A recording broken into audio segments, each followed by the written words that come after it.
right, it has been too long, but we got the one, the only, Ted Johnson, NBC Sports Boston, 3-time Super Bowl champion. He and I are just chatting. Big-time skier, and he might find himself in Vegas for the Patriots bye week. So even though they're 3-8, they're one of our favorite analysts. You must be 11-0. I don't know how many games you're playing here, but you're undefeated so far in life, my friend. It's great to have you back. It's Andrew. It's good to be back, buddy. It's funny that I reached out to you this week. I really liked you. You were crushing it, and some of your just a detailed analysis of the game against the Rams, and so that's what kind of precipitated us getting together today, which is great. So I got a lot on my mind, and I know you have a voracious appetite for this stuff, and so I'm looking forward to chopping it up with you. Yeah, I'm just awaiting our I don't know if it's annual, but like per episode mention of Cover 2. You're just adoration of Cover 2. I feel like it's going to come up. You and I previewed Miami last year. You came on the pod, very gracious with your time, and it was like you just got to sit back. We won 3 Super Bowls doing this. They're playing a lot of base defense nowadays, like they did back in your day. Yeah. Do you think we're getting like 5-minute mark, 10-minute mark, 15-minute mark of Cover 2? We're just going to land, Ted. Yeah, it is interesting. I mean, there's just I have many thoughts on the defense, but you did a really good job, kind of again post game. I like the breakdown you have of different personnel groupings on offense, but then you went over to defense. You kind of broke down how many snaps in base versus nickel versus dime. And it was interesting to see, kind of the 43% in base, which is about what I was playing my last year in the league, which is a little surprising. I mean, I retired 18 years ago. So for them to be playing as much base as they were is interesting. And you also had an interesting, I think, observation is that, they have a difficult time when they are in base stopping the pass. And when they go out there in nickel, they have a difficult time stopping the run. That is a problem because you need to be able to have one defense, whether it's base or nickel, at least it's probably one of those two, where you're good at stopping something. Stopping. If you put in base, you put in base to stop the run, but you can't be vulnerable against the pass either, right? So you got to be able to be really good in one of those kind of groupings, either base or nickel, and the Patriots have issues in both of those personnel groupings, and that's a very big problem. And I just quickly will say, our teams in the early 2000s, we had one base coverage one base personnel group that was, if we were ever having problems, we went to it every time, and we'd play 34 cover 2, and it would be against 4 wides. 3 wides, it wouldn't matter. The greatest show on turf, we could put our base defense out there, and we all knew what we were doing, and we were all proficient at it. And so we could stop the pass in it, and we could stop the run in it. And that's something this defense does not have right now. All right, a couple of housekeeping notes. Number one, you have hit your allotment of compliments. I will not hear any more positive words about my work on this podcast. That is it. Thank you for the flowers, but our bases are full over here. Number two, Cole Stranger's back at practice today. You and I are recording. I probably should have led with this. It's like just over 3:30 on Wednesday. So there's no injury report out yet. But with Cole Strange back and Christian Barmore and Dietrich Wise being the only players who are missing at practice today, safe to say the Patriots are still in similar health. Wise did not play last weekend. Christian Barmore did play 21 snaps, which we broke down on Monday. He looks rusty. What else would you expect when he's in pads for the first time since then? This is part of a long ramp up. Number three, you and I talk movies on here, and we're going to get to Drake Maye, who, you had a long breakdown. You're texting me, and I know you've got a lot of thoughts. You're doing breakdowns with Phil Perry. They're excellent. Watch them every single Monday. And then we're going to get to Pat's Dolphins a little bit later on. But I really enjoy our movie chats. And I want to know what you've watched lately. And I need an extreme review, something that you absolutely loved and why, or something that you hated and why. Because my man Ted Johnson, as I said at the start, just a worldly man, and movies are high up there for you. Yeah, you know what? I look. There is a movie that came out within the last year. It was the prequel to a movie that was released in 2015. And I don't know if you're a fan of the Mad Max franchise. Yes, but I certainly am. Going back with Mel Gibson back in the day, Road Warrior. I loved those movies. And so in 2015. What was it? Mad Max Fury Road. Excellent movie. You ready for the saddest movie-going story you've ever heard? Yep. Good. Okay, so 2015, you and I were just chatting about this. I lived in rural Pennsylvania outside of Hershey. I go to see a movie because I have nothing else to do on a Saturday where I have two friends, but they live 45 minutes away. I said, people sneak snacks into the movie theater. I'm going to do that with a backpack. I'm also just going to have a couple of beers because that was my life at 24, 25, working high school sports, D3 college, just me in the back. Saturday matinee. I don't know if you could still call it a matinee. A couple of Sam Adams down and just sheepishly go out of a 2.5 hour movie. So that's no issues there. But yeah.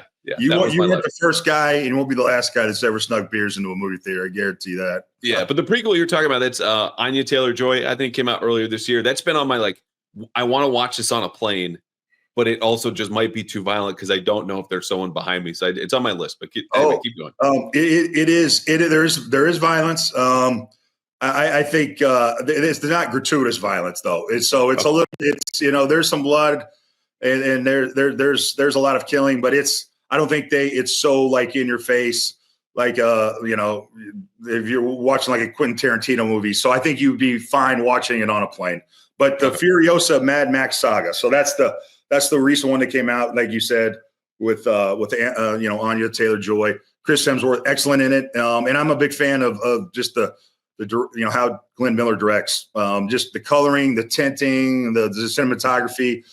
If you know me, I'm a fan of the Avatar movies, and it's the same kind of thing. It's the cinematography. It's these big kind of beautiful shots that they're so creative and kind of making that I think are part of why I enjoy the movies. Plus the storyline's good, and I thought Chris Hemsworth continues to just get better and better and do roles that I wouldn't expect him to be good in. He's funny, but he doesn't try too hard. It's more of a subtle humor, and I can respect that. So that would be my recommendation is Furiosa Mad Max Saga, and then I'll put in another one that's completely different kind of genre. I don't know if you've ever heard of the movie Old Henry. No. It's with Tim Blake Nelson. It's an excellent movie. It's a simple movie. It's taken in the late 1800s, early 1900s, and it's about kind of Billy the Kid, post Billy the Kid when he gets older and retires from his earlier kind of shenanigans. And it's just well written and stylistically. If you've ever seen a movie like Hell or High Water, the movie about the two bank robbers out in West Texas, it's very dialogue driven. But it's really good dialogue that's clever and engaging, and I think the storylines will keep you hooked in. So that's another one that's kind of off the radar called Old Henry.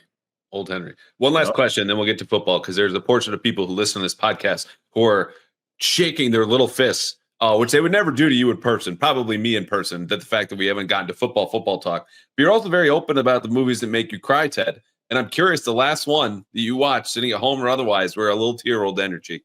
Oh, God. Oh my gosh. There's so many. I mean, there's just too many. But I mean, just the first one, boom, comes to my head right away is Shawshank Redemption. I will. This is even rewatching. Oh, are you kidding me? Time. Yeah. Every time. I mean, when Andy Dufresne is on that bus, going to Mexico to see his good bud Red. And they build it up, and then you see the final shot is him pulling away, and then you see these two little small bodies running towards each other to give each other a hug because they're now out of prison and free to do whatever they want together. Come on, are you kidding me? All day, every day. So I cry very, very easy in movies. I am a sucker for it. Any storyline that has to do with a dad and his son. You want to have a catch, Dad. Field of Dreams. If you don't cry at the end of Field of Dreams from that one, if you have a dad that's been involved in your life and it's been there every step of the way, like I've fortunately had, movies like that when it has that storyline always get me. Overcoming addiction and struggle and just abuse are always movies I'm going to relate to just because of my history. And so I cry in a lot of movies, Andrew. It's pretty pathetic, but you know what? my kids bust my balls and my girlfriend laughs, but they know that it speaks to, I feel things, and I'm a very emotional guy. And so movies always bring it out of me, man. Yeah, I love it. Always keeping it real. You don't hear that from a lot of ex-players, or I would even just say just men in the public guys. So I appreciate you opening up. Hopefully, Drake Maye makes a film about his relationship with his father and his brother. He's actually singing his dad's praises today, because then we can get the waterworks and some football in. But let's pivot full time to football. You used the word unique when we were texting the other day about Drake and why you're excited about him. And I share this excitement. I'm working on a column not as we speak, but when we finish up, I will finish writing this column about. Look, I'm sold. Six games is a tiny sample to declare a franchise quarterback, but the power of the sample matters, and the power of the sample is so strong. But you, having been associated or playing or analyzing the NFL since the mid-90s, we're talking basically 30 years here, are calling this kid unique. Why?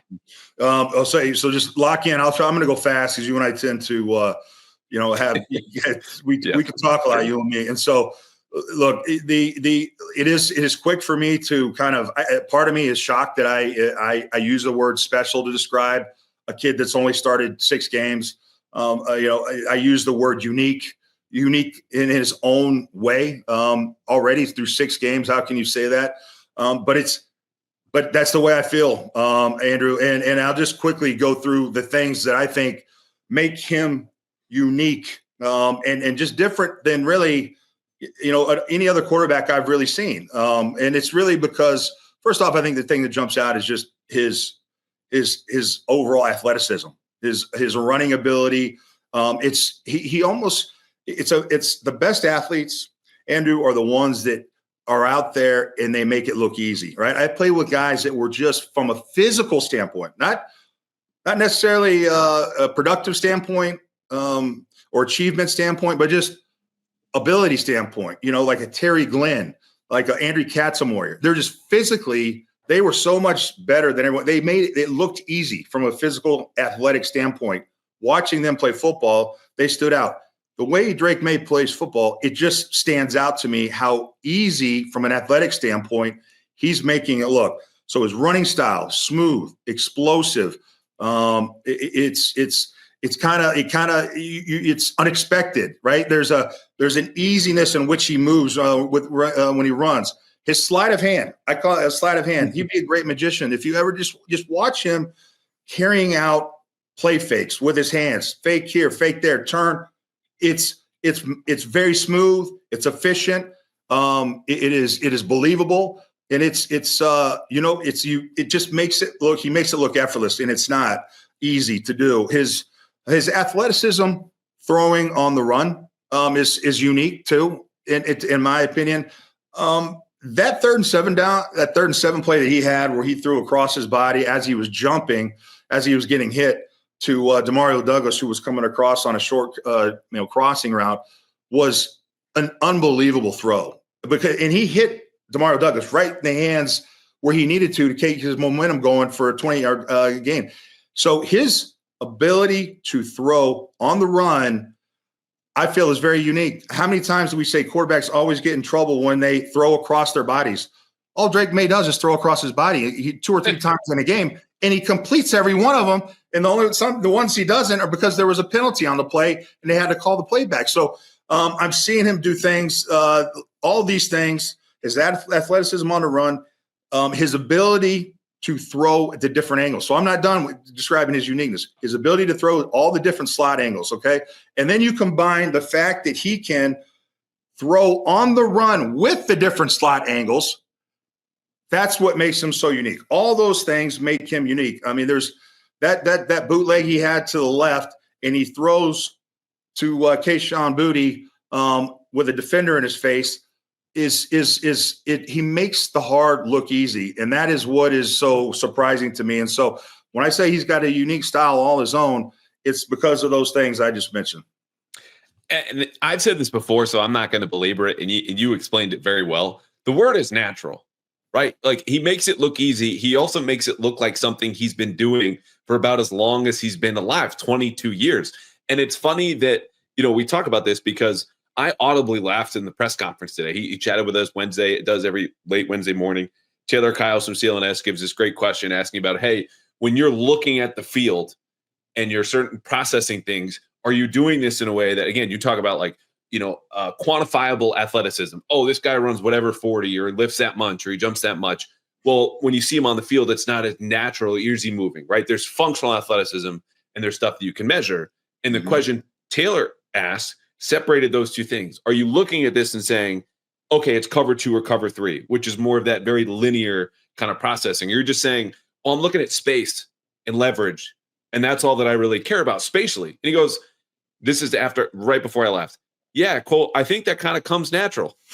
Like, of course it does. We can see it. And he said it right there, whether it's what you're talking about, the physical or the mental, he's just natural. And you mentioned a couple of plays, and this is an example of this. I can tell you, Ted, that he's 10 of 14 for 95 yards and a touchdown against the blitz on Sunday. But the more impressive part is not the numbers. It's the calm. It's the arm slot. It's the jumping to the side. Stuff that's just second reaction, natural reaction, playmaking, and problem solving.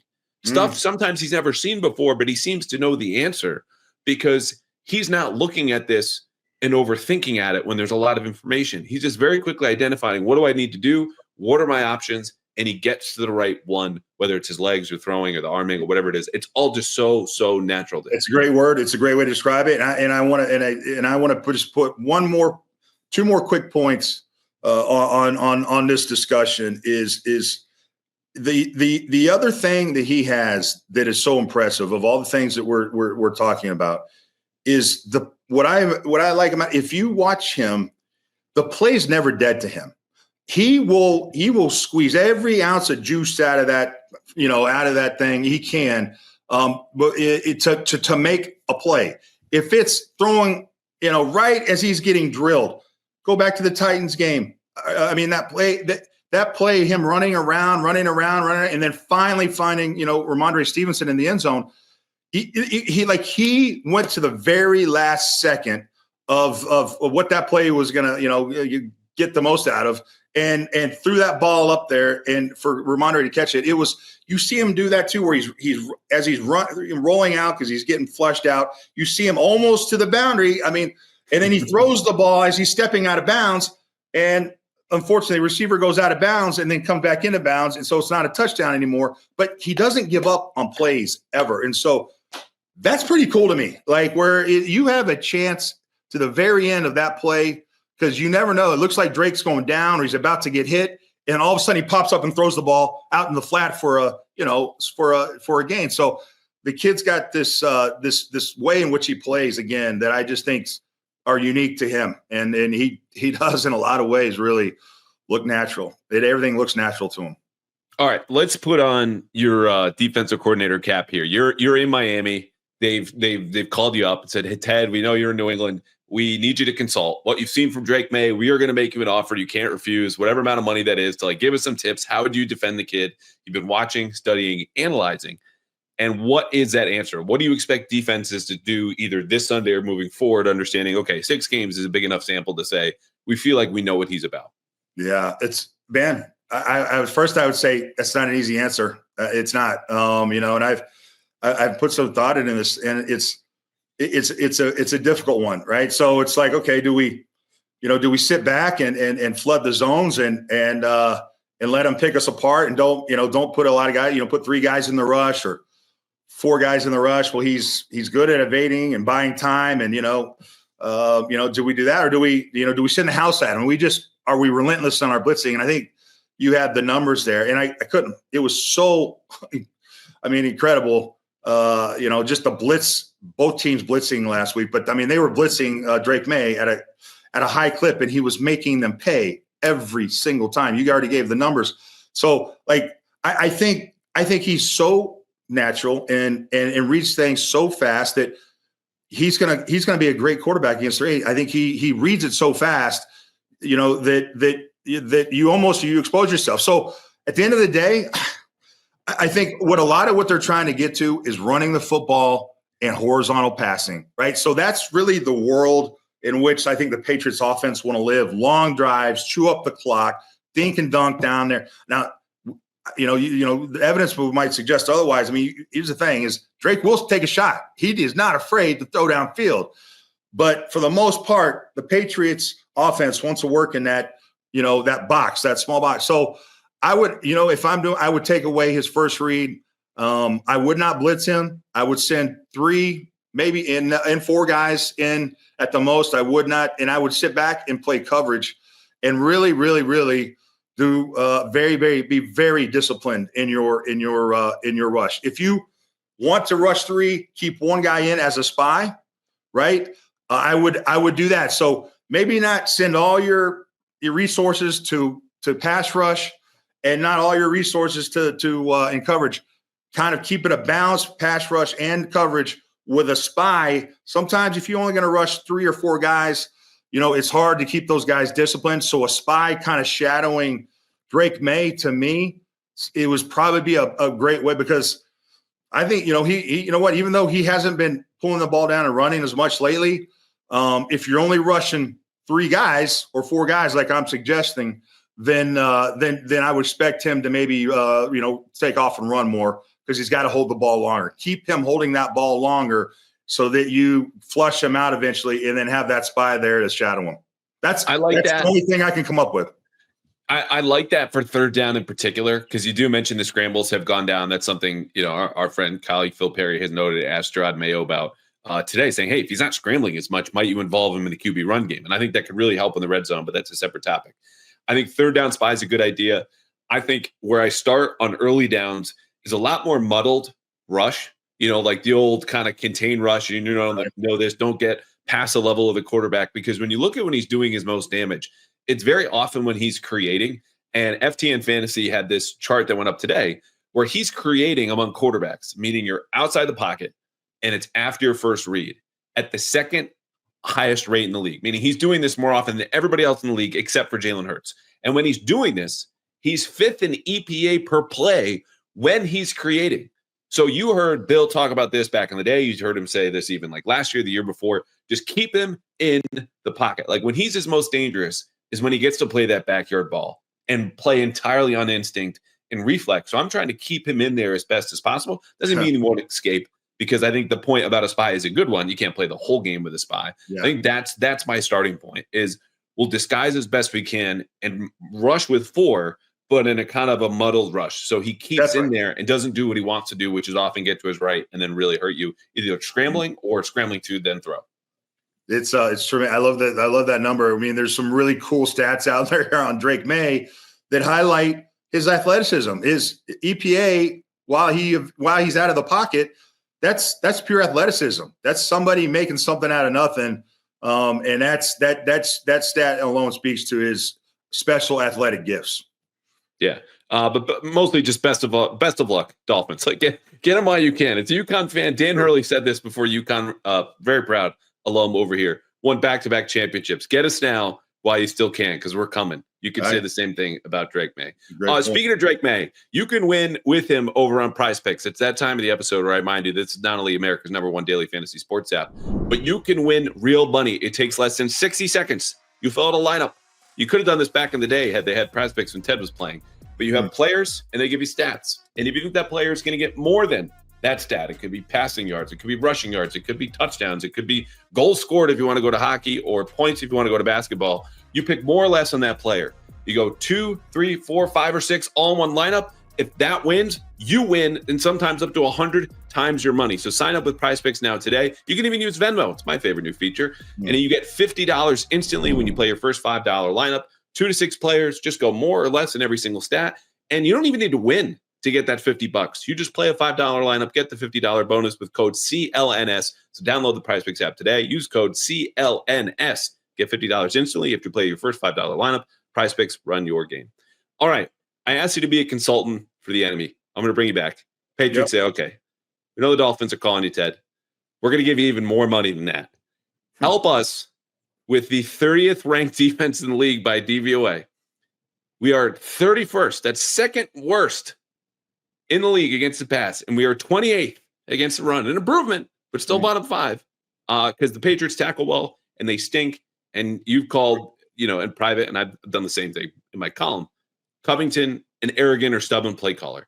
So what makes you say that? And then B, what changes are you making to the defense given the talent available? Look, it doesn't. I don't like being being critical. I know how hard playing defense is, and I've never met DeMarcus, but he seemed like a good guy. But I got to, if I see something, I try to shoot people straight, and that's exactly how I feel. I feel there is an ego. Let's just say an ego involved in the defensive play calling.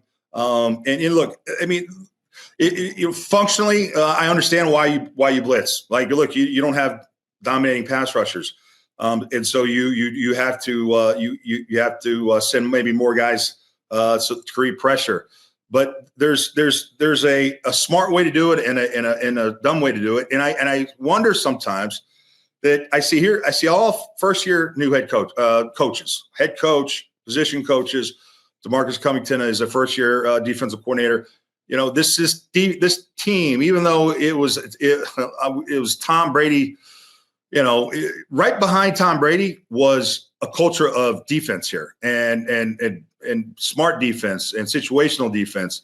And what I feel like is at times maybe this coach, is trying to put his stamp on it. He wants to have a game plan that everyone around the league is talking about, that it's going to impress everybody. And you can turn on that Chicago game from 2 weeks ago, and you can sit there and if I'm DeMarcus, I'm having a big cigar and I'm having a couple beers after that one because that's how you want every game to go. The only problem is it was the Chicago Bears against their rookie quarterback who, you know what? Bill Belichick did the same thing. He feasted on young quarterbacks, that were on bad coaching staffs with his defense. He could do it, like in his sleep. So that to me isn't that impressive. That's what we've done around here for forever. And so, so I always worry sometimes that maybe, DeMarcus is trying to make a name for himself, put his stamp on it. I kind of compare it to how offensive coordinators back in the day when we played Mike Martz in the Super Bowl in 2001, if Mike Martz, it didn't let his ego get in the way. If he just handed the ball off to Marshall Faulk, because we were in basically dime and nickel the whole game, and averaged 6 yards a pop, he could have won that game. But no. It's the greatest show on turf. The whole world's watching. We got to throw it downfield and get our receivers' heads knocked off and just be stubborn, right, about it. And I equate kind of an offensive coordinator really flexing his hey, look how smart I am, my football acumen. You do that by coming up with cool play, passing designs and plays in the passing game, not in the running game. Same thing with the defensive coordinator. I think sometimes they try to make their marks with creative blitzing, disguising, being vertical, using guys one position, one snap, the next position they're playing. Okay, you can do that against the Chicago Bears. You can't do that against a Hall of Fame quarterback. That just doesn't make sense. And so that was that to me, there's a lot of ego. Again, that blitz call on second down, the second play of the second half. You know what? Like let's ease into the second half. There's no reason to take. To me, that is such a risky call at that point in the field. One wrong move by Jonathan Jones, and the guy is gone. And you're doing it from second level. It made no sense at all. And so there's a lot of question marks with the defensive play calling. That is for sure. And so I've had issues with that all season long. And what do? I mean, part of me thinks get good at just one group. All right. If you can't stop the pass in a base, get better at it. Rep it. Have your outside linebackers working jams. Make sure that everyone knows at least one defense and a personnel group, like inside and out. And so that when things get hairy, you at least can stop the bleeding, pass and run with one group. Right now, they don't have that. So I would really concentrate on that. I just think they're blitzing. When you do blitz, don't do it from second level anymore. You're not getting to get there fast enough. You don't have the guys on the outside to cover that long. Make sure you execute them better. And on that 2nd and 7 blitz, that 69-yard touchdown to Cooper Kupp, they ran twists on the edges, okay? That takes a split second longer when you run T games on the edges. When you have the inside guy going out and the outside guy going in, that makes it a tad bit longer before you get there, and it also muddies up the lanes for the guys blitzing from the second level. And so the play, he had all day to pass, and he had 6 guys to block 7. And so it was just a poor decision to call that play, but it was really bad execution too. So if you can't blitz and you can't make your blitzes impactful, stop doing it. Stop blitzing. I agree. I think the point about, okay, what are we good at? And let's just major in that is the right approach. Like, keep it simple. This is not a time when you are this bad against pass and that bad against the run to say the answers are to do more and to do newer things. Double down on what you're good at. And again, we just said they're not good against either. But the personnel package that I think could kind of thread this needle is a 3 safety look where they did this very often with Miles Bryant, where, again, you've got lighter personnel. Yeah. And he would bounce between nickel and then safety, depending on whatever kind of call they wanted. So that's a player that's able to tie the 3 corner nickel looks and the 3 safety nickel looks together based on whether you want to play 2 safeties deep when he would rotate back, or you don't play single high if he rotates down. Sometimes that was over a slot receiver, sometimes it wasn't. But the point being, you kind of split the difference between the base where you can't defend the pass, but you have 5 defensive backs who can do that. And if you keep Kyle Duggar in the box plus Jalen Hawkins, and then I would use Jonathan Jones or Marcus Jones in this role, and they have, but commit one or the other. Like, I think Jonathan Jones is still a better outside corner than Marcus Jones. So let Marcus Jones have that role and keep him up high if you can. So Jalen Hawkins and Kyle Duggar closer to the box when you need to go single high, but made more 3 safety of that group. Because I just don't think, even with Christian Barmore back, Ted, that they have the depth up front to withstand long drives against running teams, or certainly the speed at the second level with 4 linebackers to cover receivers that you're just going to see in today's league. I like it. No, I like it. You know, especially I would love it if Jabril Peppers was still active and playing for this team. Then it's just a little bit more beef. A guy that'll put his head in there. You know, Kyle Duggar will, but you know, it just. I hear you. That's interesting. I that's a good idea. And then as far as, you know, just kind of, you know, stopping the run. Look, I gotta unfortunately call out one guy. Can we find a replacement for Danny Equale? I mean, God bless him. He does the best of what God gives him, but he is not a down in, down out guy. That guy gets pushed off the line, you know, on most running plays where there's a double team on him. And so, it's just there's a big time weakness to me at that right defensive tackle spot. So I don't know how you fix that, but that to me is a glaring kind of issue for this team.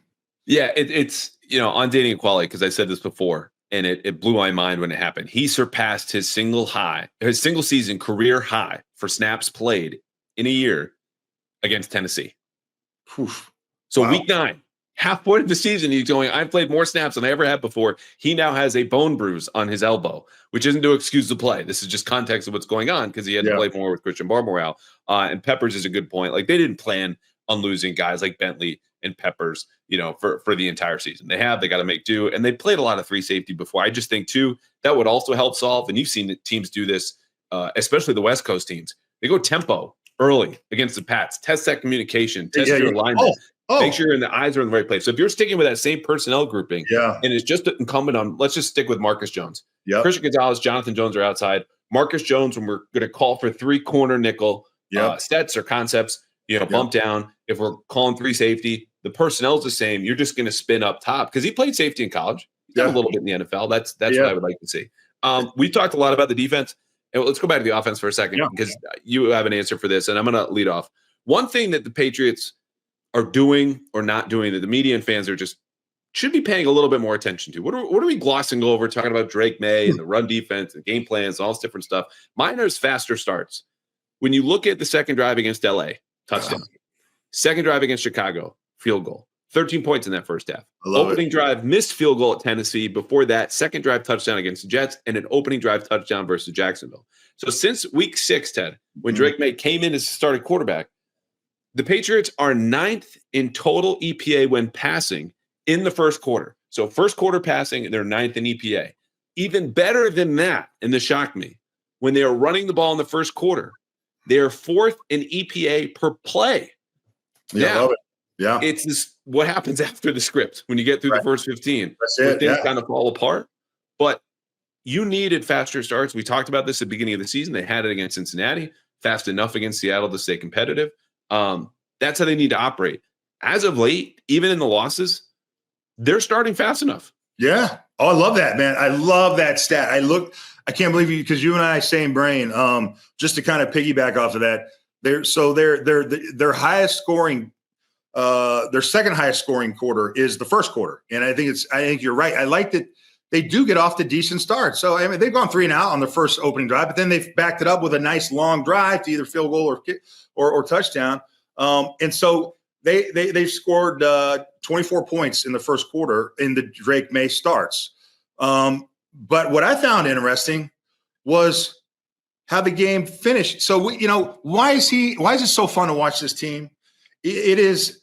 They might not win games, but it feels like they're going to be in them at the end, and Drake Maye gives you a chance to win. By far, their highest scoring quarter in the Drake Maye starts have been the fourth quarter. And so, fast starts, strong finishes.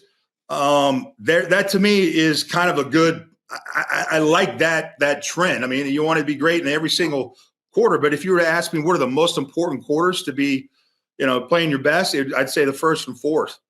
So that's the interesting. All right, so I'm having a hard time with this question. It doesn't feel right to maybe pick one guy out, but I feel like Mike Onwenu was a big contract this offseason, and look, I know offensive line is it's a collective thing, but I just feel like he's been a huge disappointment. Now he is playing probably a little better, but boy, I thought the way Mike Onwenu started the season, I thought was terrible. I thought he was as big of a problem as everyone else on the offensive line. And then another one just is kind of what the tight end group's doing. It's like, okay, the top receiver on the team is Hunter Henry, okay, a tight end, and 2 of the top 4 receivers on the team are tight ends. Austin Hooper's in there at number 4 with 23 catches. Like that little personnel group, 12, and he broke it down. 12 personnel is their money group. I mean, they have their best success running or throwing out of that group. So just 12, we're not going back to 2011. This is not Gronk and Hernandez kind of stuff, but it's a poor man's version of it, right? And so I think very poor man. Worthy of note, huh? This man doesn't even have a Folgers can. That's how poor he is with the split Hunter Henry Hooper jersey. Yeah, that's right. So those are the only couple things I really thought that people really maybe aren't paying enough attention to. Yeah, and there's not a whole lot to unearth at this stage of the season, right? It's week 12. You know what the team is. You know who you're playing. Quarterbacks get talked about a ton, receivers, coaching, all of that different stuff. But this is what we're here for. I think that's a good point because Austin Hooper might miss Sunday's game. Again, we don't have the injury report yet. Okay. They'll still have 2 more days of practice. They'll travel and fly. We might not know until Saturday if they rule him out or rule anything about it. But he was limping after the game against the Rams, and we'll see what Miami brings. All right. If you were going to Miami like I am, I would encourage you to do one thing. It's not go to the beach. It's not grab beers. It's not going really anywhere except for Game Time, because they will have the lowest price guarantee for any tickets, whether that's University of Miami, it's Pat's Dolphins, or if you want to go to Pat's Colts when the Patriots come back, or even the Celtics, who ended the undefeated start for the Cavs Tuesday night at the Garden. Awesome game. If you want to go to any of those games or concerts or shows, go to Game Time, where they have a new feature, Game Time Picks, filters out all the fluff, only gives you incredible deals on great seats, so you don't have to waste time searching and doing all the fees and all this. It's all in. It's up front with the lowest price guaranteed. And if you find a lower price elsewhere, don't call me. Call Game Time, and they'll give you 110% of the difference from that price. So go now, download the Game Time app, create an account, use code CLNS for $20 off your first purchase. I would do this, but I've already done it. Terms do apply. Again, create an account, redeem code CLNS for $20 off your first purchase. Concerts, shows, games, Patriots, Celtics, Red Sox when they come back, Bruins now. Just download Game Time today, because what time is it? It's Game Time. All right, it is actually quickly time for Ted. We have 2 listener questions. Okay. I did not prepare you with, and then we're going to get through a very speedy Pats Dolphins preview and then make some game picks. So question number 1. I like this one. And if you don't have an answer, I will buy you some time. Carlos, hey, Andrew, is there a second half of the season sleeper that you could see breaking out or earning a bigger role on either side of the ball? Carlos's vote is for Alex Austin. Corner just got activated off IR, but he thinks that's wishful thinking. I don't think that's so bad. What do you think? Second half sleeper. Look, to me, this would be one of the things I would, if I could change going, forward on offense or defense. What I would change on offense is I would play more Marcus Jones on offense. I mean, he was out there for a couple plays. He got the ball. I just put the ball in Marcus Jones' hands is exciting to me, and there's something there.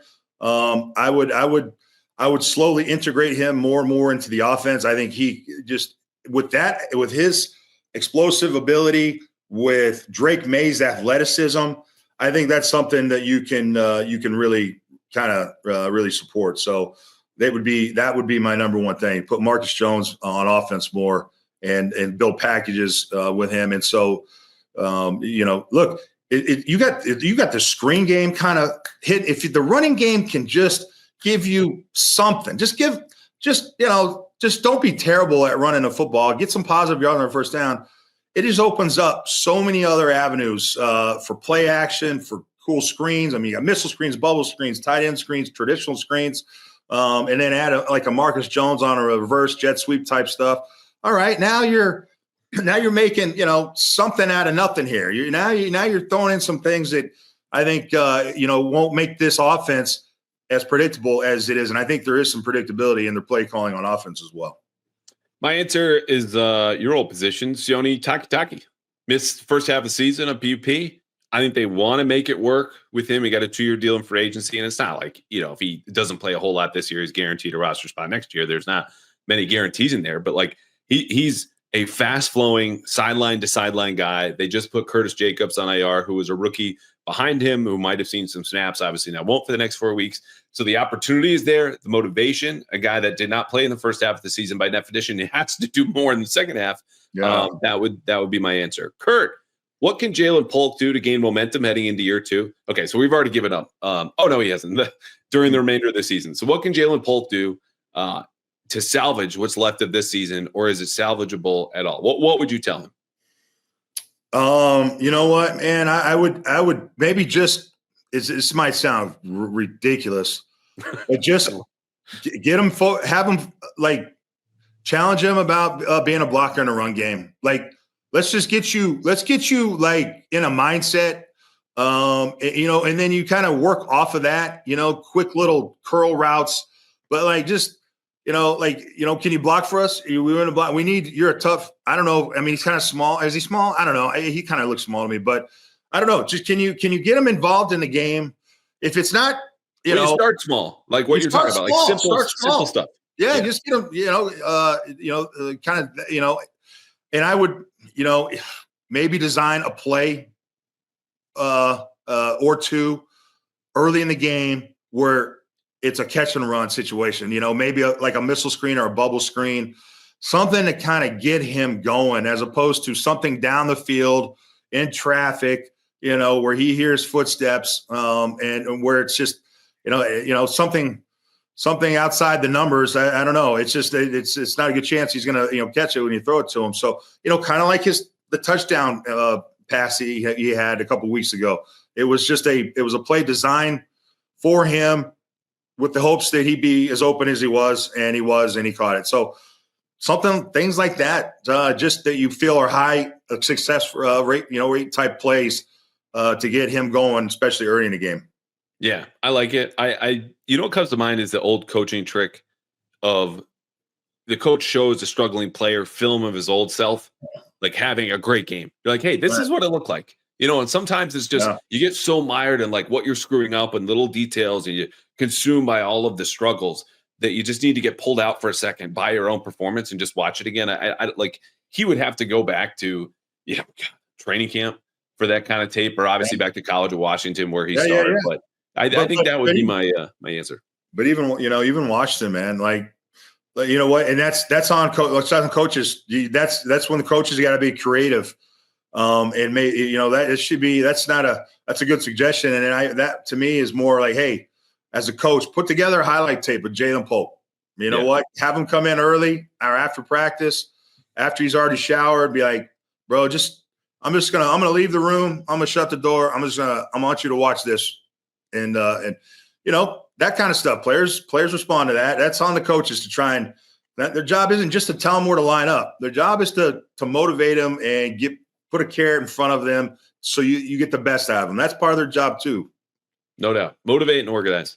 Yep. All right, on to Miami. They're 4-6, 24th best team in the league by DVOA. Obviously, Tua's injury interferes with how good they really are. They're probably better than that if he plays the whole season. He did not. They're 25th in offense. The ranking, again, would be higher if Tua was available the whole season. 21st in defense, 16th on special teams. Tua came back 4 weeks ago. This is what happened then.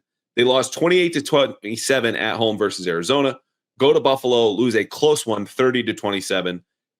Go to Los Angeles, beat the Rams on Monday night, 23-15. And last weekend, win another one versus the Raiders, 34-19. What you're seeing over this stretch, more pressure from a good defense. Calais Campbell, who I don't think overlapped with you, but there's one guy in the league. That guy's amazing. That guy's amazing. He's played for 30 years, and he's a big boy. That's a big body to take care of, man. I mean, Calais Campbell, he's one of the he's a guy that you stand next to, and you feel so insignificant. He's a massive, massive man. It's a great point. Yeah, no, that's impressive, right? Him and Mercedes Lewis, man. Those two guys, dude, still playing. 05, 06 draft for Mercedes. So you guys, I think, overlap.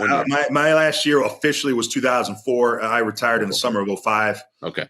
So my last year was the Super Bowl year against Philly, our third Super Bowl. There you go. Yeah. So Calais Campbell still doing it. He leads in with 4 sacks. I mentioned Tua completing, this is best in the league, 73.4. Again, 73.4% of his passes, 1,443 yards, 9 touchdowns, 4 picks. This offense is no longer the giant, big play, explosive attack. This is very much a success rate, steady Eddie offense, and they're just as good at it. Devon Achane, the running back, leading rusher and receiver when you go by total receptions, because Tyreek Hill is dealing with a hand injury. He's having games where he gets 7 catches and only goes for 61 yards. But again, it works. They stay on schedule. Tua's exceptionally accurate. So we're going to go with the 3-2-1, 3 matchups, 2 keys, 1 wild card thought, which in this case is going to be an old story, and we'll get out of here. Okay. 2 matchups from you. You're looking at Pats Dolphins. If this is going to come down to this matchup or that one, what is the this? What is the that? All right, maybe, I don't know. I hope you're okay with the answer I came up with, but I'm going to make it very, very simple. This to me is a game where it can come down to really coaching. I thought last week's game, you see good coaching from the Rams. If you watch football long enough, you know what to look for. The way that the Dolphins on offense were out leveraging the Patriots with their motions and using fast motions. And you could see those little short burst motions were screwing up it was really kind of getting the head of the Patriots defense. And they would use motion to get mismatches and get the Patriots defense out leveraged so that they were easy kind of throws to make. There's an area where no one is because they were able to out leverage them by good coaching and putting guys in the right place to kind of succeed. So this is a big, the Dolphins remind me a little bit of the Rams stylistically, kind of what definitely. Right. You have a good quarterback in Tua with a great offensive mind and Mike McDaniel. You got a Hall of Fame quarterback in Matthew Stafford with a great offensive mind in Sean McVay. So to me, it's going to come down to coaching. Mike McDaniel versus DeMarcus Covington. There was a lot of coaching, kind of what I thought, from a schematic standpoint, watching football, there were defensive issues around coaching last week against the Rams, based on questionable times to blitz. Why are you blitzing at the rate that you were blitzing? Why were you playing Christian Gonzalez on the boundary and not just simply putting him on their best player? Why didn't you make adjustments after you had a game plan that you thought was going to work, and when it wasn't working, you kept going back to why didn't you make any adjustments? So it's going to be the same type of dynamic in this game, Andrew. It's going to be coaching on coaching. So Mike McDaniel versus Covington, and then I'm going to go to the other side. I think you can almost say the same thing on the other side. AVP versus Anthony Weaver. The Miami Dolphins defense is starting to play a little bit better, but don't look now. The New England Patriots offense is starting to play a little bit better. And so you're starting to see some more creative play calling from Alex Van Pelt. Hey, they get down to the, to the goal line, but then they can't punch it in. What is Alex Van Pelt going to do to combat the issues they've had in the red zone? What creativity can he come up with? And so, and then the same thing for, Anthony Weaver on the Dolphins defense. I just think it'll be a cat and mouse game from a coaching standpoint from both sides of the line. And I think that's what makes this kind of a fun game to kind of to have to get to watch on Sunday. And it almost happened last Sunday against the Rams, where you're right. And there were a lot of motions that reminded me of Miami. And I'm like, oh, do they steal that from the Dolphins? And like McVay and McDaniel come from the same tree, obviously, but it was, partly like that cheap motion, but it would just be to get one receiver in these 12 personnel sets, motion across into a twins formation, but he would go outside of the near side receiver. And what that did was widen out the corner that was on that side. And the guy who now became the slot would just run a little stop route. And you're like, it's zone, it creates some space. And I'm like, Miami does that all the time. And it's with those 2 yards after catch players. So I think it's a good point. The thing that almost happened Sunday, but did not, is the Patriots almost won despite being outcoached. In my opinion, to your point, that cannot happen on Sunday. They stink in Miami. They're bigger underdogs than they were at home against the Rams on Sunday. They need to at least come to a draw against those guys who, again, I think McDaniel and Weaver are doing better as the season goes along. You need to at least, again, have a draw, or ideally outcoach them for your team to win. The matchup I have is on field. Jonnu Smith, old pal Jonnu Smith, broke out for 101 yards against the Raiders last week. Granted, the Raiders are worse than stink. They suck. But Kyle Duggar, even though he's back, we've seen opposing offensive coordinators kind of pick on him in man-to-man coverage for years, even in the red zone. And whether they got completed or not, they're still trying. So whether it's him or Jalen Hawkins or Del Pettis, an undrafted rookie who gave up that first touchdown to Cooper Kupp, I expect the Dolphins to go after them in this kind of more dink and dunk fashion of their offense through throws to guys like Jonnu Smith, who, again, are not going to run 40 yards down the field, but can still function in this yards after catch type of offense. And then just to follow up on, look, the Patriots secondary has not tackled well for most of the season. It's been a big issue, and they're smaller guys. That catch and run, those run teams, they give the Patriots secondary fits. So it's to me, it's not the best matchup. Yeah, they have the ability to strike fast, but they can also kind of, I think attack what was one of your biggest weaknesses, which I think is secondary tackling. Yep. Okay, my key, we go 3 matchups, 2 keys. It's very simple. Just get a freaking takeaway. We've had 1 in the last 5 weeks. Can we get to 2, please? That's it. Is that yours? That's my number 1. Can we just win it? Can we? You're saying just give me 1 takeaway. Part of me, can you just win the turnover battle? Can you just, I don't know, draw. Yeah. Maybe beat or draw. At least give me a draw. You don't even have to win. Make it a draw, and I'd be happy. That's what I had too. But it's so blatantly obvious that they are struggling in that department. It's the most boring key. It's the statistic most closely correlated with winning, and after that, it's explosive plays, and a couple of other things are close. But I'm sorry, you just need to do better than 1 takeaway in 5 games, or else we will see what we've seen: close losses that you're asking a rookie quarterback to drag you back because your defense wasn't good enough.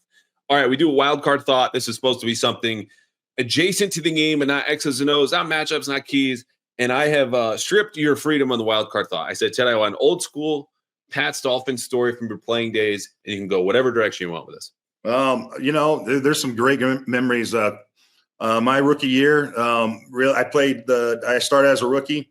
My first game as a pro was against the Cleveland Browns. We won in a kind of a last play. It was exciting kind of but it didn't hold like real strong memories with me. But the second week we played the Dolphins.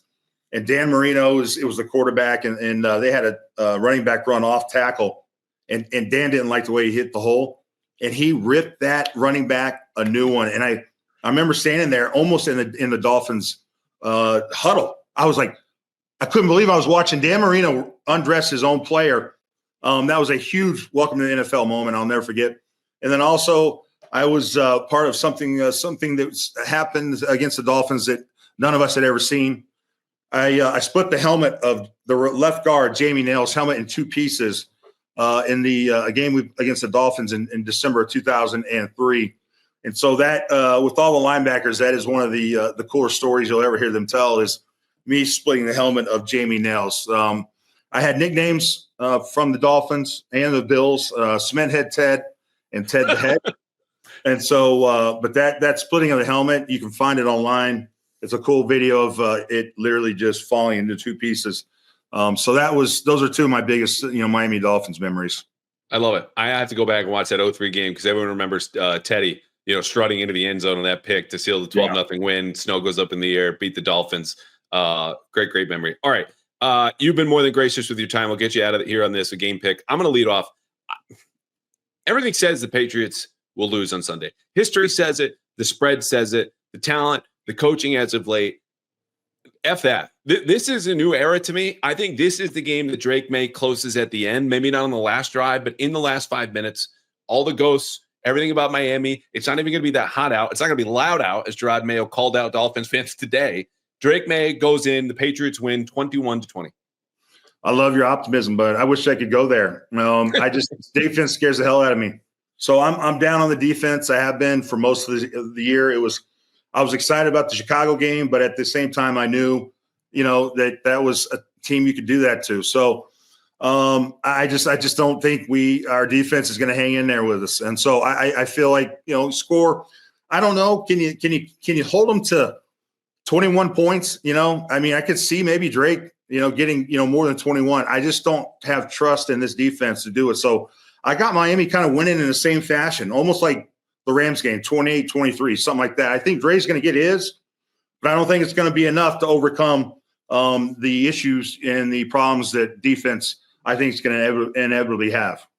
Yeah, I totally get it. I think you're going to have a lot of company picking Miami, and I totally get why. All right, Marcus Jones is coming up. We have a 4-minute drill with the third-year defensive back / ball carrier. Zebra 25 was the name of his play, I heard, against the Rams. Maybe they'll run it again Sunday. If not, we will have Ted Johnson back much sooner than we did this week. I really appreciate you spending some time here, bud. It's always great hanging out with you. Bye, buddy. Good seeing you, Andrew.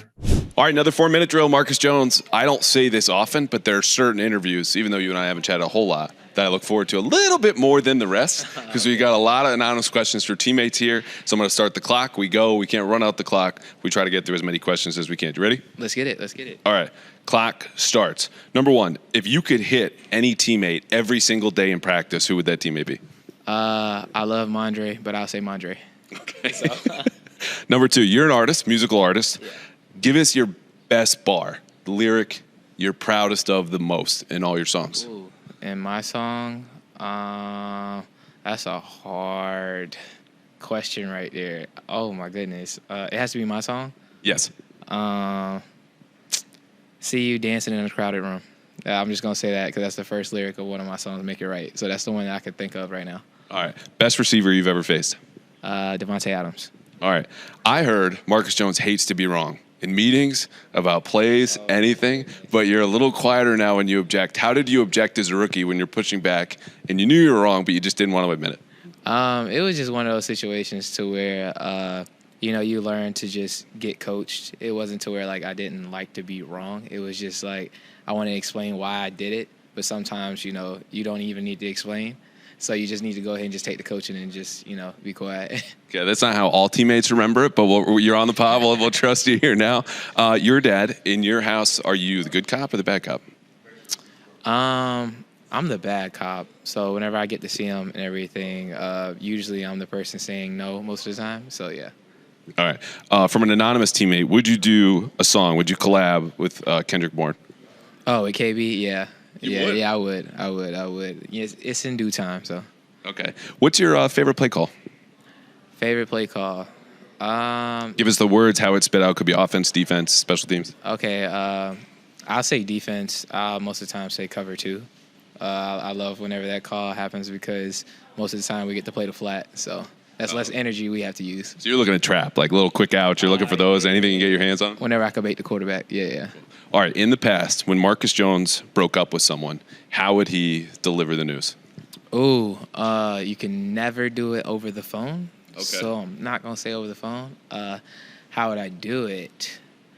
I would prefer over the phone, but I can't do that. So basically in person and just basically tell him, hey, this isn't working out. It's not you, it's me.